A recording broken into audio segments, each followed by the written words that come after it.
ಪ್ರಿಯರಾದವರೇ, ಯೇಸುಕ್ರಿಸ್ತನ ನಾಮದಲ್ಲಿ ನಿಮಗೆ ನನ್ನ ಪ್ರೀತಿಯ ವಂದನೆಗಳು. ಹೇಗಿದ್ದೀರಾ? ಚೆನ್ನಾಗಿದ್ದೀರಾ? ನೀವು ಚೆನ್ನಾಗಿ ಇಲ್ಲದಂತೆ ಕಾಣುತ್ತಾ ಇದೆ. ಏನೋ ಒಂದು ಬಾಧೆ, ಹೃದಯದಲ್ಲಿ ವೇದನೆ, ಏನೋ ಕೆಲವು ಗಾಯಗಳು. ಆದ್ದರಿಂದ ನಿಮಗೆ ತಕ್ಕಂಥ ಮಾತುಗಳನ್ನು ಹೇಳುವಂತೆ ದೇವರು ಕಟ್ಟಲೆ ಕೊಟ್ಟಿದ್ದಾರೆ. ನಿಮ್ಮ ಹೃದಯದಲ್ಲಿ ಏನೋ ಒಂದು ಗಾಯ ಇದೆ, ವೇದನೆಯಲ್ಲಿ ಇದ್ದೀರಿ. ಸರಿ, ಈ ಸ್ಥಳ ಹೇಗಿದೆ ನೋಡಿದ್ದೀರಾ? ಲಂಡನ್ ಮಹಾನಗರದಲ್ಲಿ ಸಿಟೀಸ್ ಎಲ್ಲ ಬಹಳ ಸುಂದರವಾಗಿ ಇರುತ್ತವೆ. ಬಹಳ ಜನರ ಗುಂಪು, ಕಟ್ಟಡಗಳೆಲ್ಲ ಇರುತ್ತವೆ. ಆದರೆ ಆ ಸಿಟೀಸ್ನ ಹೊರಗೆ ಬಂದರೆ ಇನ್ನೂ ಸುಂದರವಾಗಿರುವಂಥ ಸ್ಥಳಗಳು ಅಂದರೆ ಗ್ರಾಮೀಣ ಭಾಗಗಳು, ಸಿಟಿಯ ಹೊರಗೆ ಇರುವಂಥ ಭಾಗಗಳು. ನೋಡಿರಿ, ಈ ಗ್ರಾಮ ಪ್ರದೇಶದಲ್ಲಿ ಒಳ್ಳೆ ಬೆಟ್ಟ ಪ್ರದೇಶ, ಹಚ್ಚ ಹಸಿರಾದ ಹುಲ್ಲುಗಾವಲು, ಭೂಮಿಗಳು ಬಹಳ ಹಚ್ಚ ಹಸಿರಾಗಿದೆ. ಕುರಿಗಳು ಇಲ್ಲಿ ಮೇಯ್ತಾ ಇರುವುದನ್ನು ನೀವು ನೋಡುತ್ತಾ ಇದ್ದೀರಿ. ಈ ರೀತಿಯಾಗಿಯೇ ಕುರಿಗಳು, ಪಶುಗಳು ದೊಡ್ಡ ಗುಂಪಾಗಿ ಇರುತ್ತವೆ. ಹಾಗೆ ಕುದುರೆಗಳು, ಇದೆಲ್ಲವೂ ಕೂಡ ಇರುತ್ತದೆ. ಇದನ್ನೆಲ್ಲ ನೋಡುವುದಕ್ಕೆ ಬಹಳ ಸುಂದರವಾಗಿದೆ. ಇದು ಸಿಟಿಯ ಹೊರಗಿನ ಭಾಗ, ಗ್ರಾಮೀಣ ಭಾಗ. ಸರಿ, ಇಂದು ದೇವರು ನನಗೆ ಯಾವ ವಾಕ್ಯವನ್ನು ಇಟ್ಟಿದ್ದಾರೆ ಎಂದು ಕೇಳುತ್ತೀರಾ? ಯೆಶಾಯ 51ನೇ ಅಧ್ಯಾಯ 12ನೇ ವಾಕ್ಯದಲ್ಲಿ ದೇವರು ಹೇಳುತ್ತಾರೆ, ನಾನೇ ನಿನ್ನನ್ನು ಸಂತೈಸುವವನು. ದೇವರು ಹೇಳುತ್ತಾರೆ, ನನ್ನ ಮಗನೇ, ನಾನಿನ್ನನ್ನು ಸಂತೈಸುವಾತನು. ನನ್ನ ಮಗಳೇ, ನಾನಿನ್ನನ್ನು ಸಂತೈಸುವಾತನು. ನೀನು ಈ ದಿನದಲ್ಲಿ ಯಾವುದೋ ಒಂದು ಕಾರ್ಯದಲ್ಲಿ ಬಾಧಿಸಲ್ಪಟ್ಟು ಹೃದಯದಲ್ಲಿ ಒಂದು ವೇದನೆ, ಹೊರಗೆ ಹೇಳಲಾಗದಷ್ಟು ದುಃಖ, ಸಂತೈಸುವಂತ ಯಾವುದಾದರೂ ಮಾತು ಸಿಗುತ್ತದಾ ಎಂಬುದಾಗಿ ನೀವು ತವಕದಿಂದ ಕಾಯುತ್ತಾ ಇರಬಹುದು. ದೇವರು ಹೇಳುತ್ತಾರೆ, ನಾನೇ ನಿನ್ನನ್ನು ಸಂತೈಸುವವನು. ಅಂದರೆ ನಿನ್ನ ಹೃದಯದ ವೇದನೆ ನನಗೆ ಗೊತ್ತು, ನಿನ್ನ ಬಾಧೆಗಳು ನನಗೆ ಗೊತ್ತು, ನಿನ್ನ ಹೃದಯ ಒಂದು ಸಾಂತ್ವನಕ್ಕಾಗಿ ತವಕಿಸುತ್ತಾ ಇರುವುದು ನನಗೆ ಗೊತ್ತು. ಯಾರಾದರೂ ಒಂದು ಸಂತೈಸುವ ಮಾತನ್ನು ಆಡುವುದಿಲ್ಲವ ಎಂಬುದಾಗಿ ತವಕದಿಂದ ನೀನು ಕಾಯುತ್ತಾ ಇರುವುದು ನನಗೆ ಗೊತ್ತು. ಮನುಷ್ಯರಲ್ಲ, ನಾನೇ ನಿನ್ನನ್ನು ಸಂತೈಸುವಂತ ದೇವರು ಎಂದು ದೇವರಾದ ಯೇಸು ಕ್ರಿಸ್ತನು ನಿಮ್ಮನ್ನು ನೋಡಿ ಹೇಳುತ್ತಾ ಇದ್ದಾನೆ. ಯೇಸು ಈ ಲೋಕದಲ್ಲಿ ಸಂಚರಿಸುತ್ತಿದ್ದಂಥ ದಿನಗಳಲ್ಲಿ ನಾಯಿನೆಂಬಂತ ಊರಿಗೆ ಯೇಸು ಕ್ರಿಸ್ತನು ಬಂದನು. ಬರುವಾಗ ಒಬ್ಬಳು ವಿಧವೆಯ ಮಗನು ತೀರಿ ಹೋದ. ಅವನನ್ನು ಸಮಾಧಿ ಮಾಡಲು ಒಂದು ಶವದ ಮೆರವಣಿಗೆ ನಡೆಯುತ್ತಾ ಇದೆ. ಯೇಸು ಕ್ರಿಸ್ತನು ತನ್ನ ಶಿಷ್ಯರೊಂದಿಗೆ ಆ ಗ್ರಾಮದೊಳಗೆ ಹೋದನು. ಹೇರಾಳವಾದ ಜನರು, ಇಡೀ ಗ್ರಾಮವೇ ಅಲ್ಲಿ ಬಂದಿತ್ತು. ಯಾಕೆಂದರೆ ಈಗಾಗಲೇ ಆಕೆ ವಿಧವೆ, ಗಂಡನನ್ನು ಕಳೆದುಕೊಂಡವಳು. ಅವಳಿಗಿದ್ದದ್ದು ಒಬ್ಬನೇ ಒಬ್ಬ ಮಗ. ಈಗ ಅವನು ಕೂಡ ತೀರಿ ಹೋದ. ಇನ್ನು ಅವಳ ಜೀವಿತದಲ್ಲಿ ಏನಿರುತ್ತದೆ ಯೋಚಿಸಿ ನೋಡಿರಿ. ಗಂಡನು ತೀರಿ ಹೋದ, ಒಂದೇ ಒಂದು ಆದರಣೆ ಆಗಿದ್ದಂಥ ಮಗನು ಕೂಡ ತೀರಿ ಹೋದ. ನಾನು ಯಾಕೆ ಈ ಲೋಕದಲ್ಲಿ ಬಾಳಬೇಕು, ನನಗೆ ಯಾರಿದ್ದಾರೆ ಎಂಬಂತ ಅನೇಕ ಪ್ರಶ್ನೆಗಳು ಅವಳ ಹೃದಯದಲ್ಲಿ ಎದ್ದಿರುತ್ತದೆ. ಗಾಯಗೊಂಡಂತ ಒಂದು ಹೃದಯ. ಕೆಲವರು ಪರಿತಾಪದಿಂದ, ಅಯ್ಯೋ ಪಾಪ, ಗಂಡನೂ ಇಲ್ಲ, ಈಗ ಮಗನನ್ನು ಕಳೆದುಕೊಂಡಿದ್ದಾಳೆ ಎಂದು ಹೇಳಿರುವರು. ಇನ್ನು ಕೆಲವರು, ಏನು ಪಾಪ ಮಾಡಿದಳೋ, ಗಂಡನನ್ನು ಬಲಿ ಕೊಟ್ಟು ಈಗ ಮಗನನ್ನು ಬಲಿ ಕೊಟ್ಟಿದ್ದಾಳೆ. ಈ ರೀತಿ ಮಾತನಾಡುವವರು ಇರುತ್ತಾರಲ್ಲವ, ನಮ್ಮ ಸುತ್ತಲೂ ಗ್ರಾಮಗಳಲ್ಲೆಲ್ಲ ಇರುತ್ತಾರೆ. ಹೀಗೂ ಮಾತನಾಡುತ್ತಾರೆ, ಹಾಗೂ ಮಾತನಾಡುತ್ತಾರೆ. ಇಂತಹ ಮಾತುಗಳು ಕೂಡ ಆಕೆಯ ಕಿವಿಗಳಲ್ಲಿ ಬಿದ್ದಿರಬಹುದು.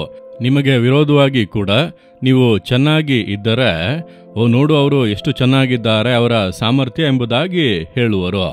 ಅದೇ ಸಮಯದಲ್ಲಿ ಇನ್ನೊಂದು ಕಡೆ ಅವರನ್ನು ನೋಡು, ಯಾರನ್ನು ವಂಚಿಸಿ ಮೇಲೆ ಬಂದರೋ ಎಂಬುದಾಗಿ ಕೂಡ ಹೇಳುತ್ತಾರೆ.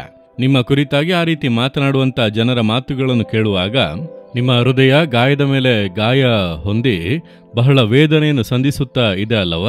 ಆ ವಿಧವೆ ತಾಯಿಯ ಹೃದಯ ಕೂಡ ಆ ರೀತಿಯಲ್ಲೇ ವೇದನೆಯಲ್ಲಿ ಇತ್ತು. ಆಕೆ ಅಳುತ್ತಾ ಬರುತ್ತಾಳೆ. ದೊಡ್ಡ ಗುಂಪು ಜನರು ಹಿಂದೆ ಬರುತ್ತಾ ಇದ್ದಾರೆ. ಯಾರು ಆಕೆಯನ್ನು ಸಂತೈಸಲಿಲ್ಲ. ಯಾಕಮ್ಮ ಅಳುತ್ತಾ ಇದ್ದೀಯಾ? ನಾವೆಲ್ಲ ಇದ್ದೇವೆ, ನಾವೆಲ್ಲ ಒಂದೇ ಊರು ತಾನೆ.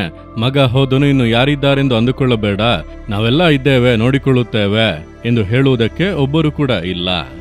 ನಾವು ಚೆನ್ನಾಗಿ ಇರುವಾಗ ಎಲ್ಲ ಸಂಬಂಧಗಳು ಬರುತ್ತಾರೆ.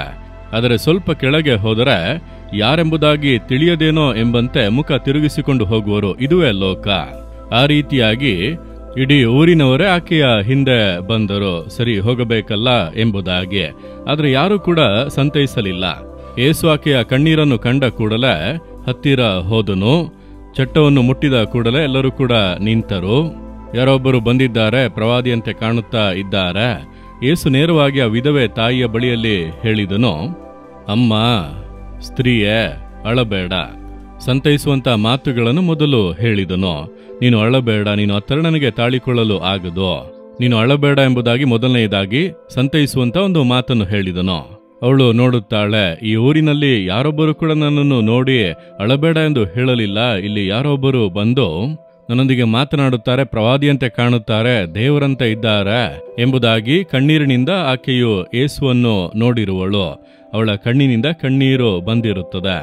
ಯೇಸು ಅವಳ ಮುರಿದಂತ ಗಾಯಗೊಂಡಂತ ಹೃದಯವನ್ನು ನೋಡಿದನು. ಬರೀ ಮಾತುಗಳು ಆಕೆಯನ್ನು ಸಂತೈಸುವುದಕ್ಕೆ ಸಾಧ್ಯವಿಲ್ಲ. ಅವಳಿಗೊಂದು ಅದ್ಭುತ ಅವಶ್ಯವೆಂಬುದಾಗಿ ಯೇಸು ಸತ್ತು ಹೋಗಿದ್ದ ಯವನಸ್ಥನನ್ನು ಜೀವದಿಂದ ಎಬ್ಬಿಸಿದನು. ಯವನಸ್ಥನ ಎದ್ದೇಳು ಎಂದು ಹೇಳಿದ ಕೂಡಲೇ ಆ ಯವನಸ್ಥನು ಎದ್ದನು. ಆ ತಾಯಿಗೆ ಹೇಗಿರುತ್ತದೆ? ಆಕೆಯ ಕಣ್ಣೀರು ಆನಂದ ಕಣ್ಣೀರಾಗಿ ಬದಲಾಗಿರುವುದು. ಆಗಲೇ ನಿಜವಾದ ಸಾಂತ್ವನ ಅವಳ ಹೃದಯದಲ್ಲಿ ಬಂದಿರುತ್ತದೆ. ಆಕೆಯ ಕಣ್ಣೀರನ್ನು ಒರೆಸಿ ಸಂತೈಸುವುದಕ್ಕಾಗಿಯೇ ಯೇಸು ಅಲ್ಲಿಗೆ ಬಂದನು. ಇಂದು ನಿಮ್ಮ ಕಣ್ಣೀರನ್ನು ಒರೆಸುವುದಕ್ಕೆ, ನಿಮ್ಮ ಗಾಯಗೊಂಡಂತ ಹೃದಯದಲ್ಲಿ ಒಂದು ಸಾಂತ್ವನವನ್ನು ಕೊಡಲು ಯೇಸು ನಿಮ್ಮೊಂದಿಗೆ ಮಾತನಾಡುತ್ತಾ ಇದ್ದಾನೆ. ಬರೀ ಮಾತುಗಳಿಂದ ನಿಮ್ಮನ್ನು ಸಂತೈಸುವುದಕ್ಕೆ ಸಾಧ್ಯವಿಲ್ಲ ಎಂದು ದೇವರಿಗೆ ಗೊತ್ತು. ನಿಮಗೆ ಒಂದು ಅದ್ಭುತ ಅವಶ್ಯ. ನೀವು ಬಾಧಿಸಲ್ಪಟ್ಟ ಕಾರ್ಯದಲ್ಲಿ ನಿಮಗೊಂದು ಅದ್ಭುತ ಅವಶ್ಯ. ಯೇಸು ಇಂದು ಆ ಅದ್ಭುತವನ್ನು ನಿಮ್ಮ ಜೀವಿತದಲ್ಲಿ, ಕುಟುಂಬದಲ್ಲಿ, ನಿಮ್ಮ ಆಫೀಸ್ನಲ್ಲಿ, ನಿಮ್ಮ ಸೇವೆಯಲ್ಲಿ, ನಿಮ್ಮ ಬಿಸ್ನೆಸ್ನಲ್ಲಿ ಮಾಡುತ್ತಾನೆ. ಯಾವುದು ನಿಮ್ಮನ್ನು ಬಾಧಿಸಿದೆ, ಏನು ಮಾಡಿದರೆ ನೀವು ಸಾಂತ್ವನ ಹೊಂದುವಿರಿ, ಆ ವಿಷಯದಲ್ಲಿ ಹಿಂದೆ ಯೇಸು ಒಂದು ಅದ್ಭುತ ಮಾಡುವುದನ್ನು ಕಾಣುವಿರಿ. ನೀವು ನಂಬಿರಿ. ಅಂದು ಕಣ್ಣೀರು ಸುರಿಸಿದಂತ ಒಬ್ಬಳು ವಿಧವೆಯನ್ನು ಸಂತೈಸಿ ಅವಳಿಗೊಂದು ಅದ್ಭುತ ಮಾಡಿ ಸಂತೋಷ ಪಡಿಸಿದ ದೇವರು ನಿಮಗೆ ಇಂದು ಒಂದು ಅದ್ಭುತವನ್ನು ಮಾಡುತ್ತಾನೆ. ನಾನು ನಂಬುತ್ತೇನೆ. ಆದ್ದರಿಂದಲೇ ಈ ವಾಕ್ಯದ ಮೂಲಕ ನಿಮ್ಮೊಟ್ಟಿಗೆ ಮಾತನಾಡುತ್ತಾ ಇದ್ದಾನೆ. ನಾನೇ ನಿನ್ನನ್ನು ಸಂತೈಸುವಂತ ದೇವರೆಂದು ಹೇಳುತ್ತಾರೆ. ದೇವರೇ, ಈ ಮಗಳ ಹೃದಯ ಗಾಯಗೊಂಡಿದೆ, ಅಳುತ್ತಾ ಇದ್ದಾರೆ, ಹೊರಗೆ ತಿಳಿಯದೆ ಒಳಗೆ ಅಳುತ್ತಾ ಇದ್ದಾರೆ. ಈ ಗಾಯಗೊಂಡಂತ ಹೃದಯ ಸಾಂತ್ವನ ಹೊಂದಬೇಕು. ನೀವು ಸಂತೈಸುವಂತ ದೇವರೆಂಬುದನ್ನು ನಿರೂಪಿಸುವಂತೆ, ಅವರನ್ನು ದುಃಖಪಡಿಸುವಂತ ಕಾರ್ಯದಲ್ಲಿ ಒಂದು ಅದ್ಭುತವನ್ನು ನೀವು ಹಿಂದೆ ಮಾಡಿರಿ, ಈಗಲೇ ಮಾಡಿರಿ. ಯೇಸುವಿನ ನಾಮದಲ್ಲಿ ಇಂದು ಒಂದು ಅದ್ಭುತ ನಡೆಯಲಿ. ನಿಜವಾದ ಸಾಂತ್ವನದ ಸಂತೋಷ ಬರಲಿ.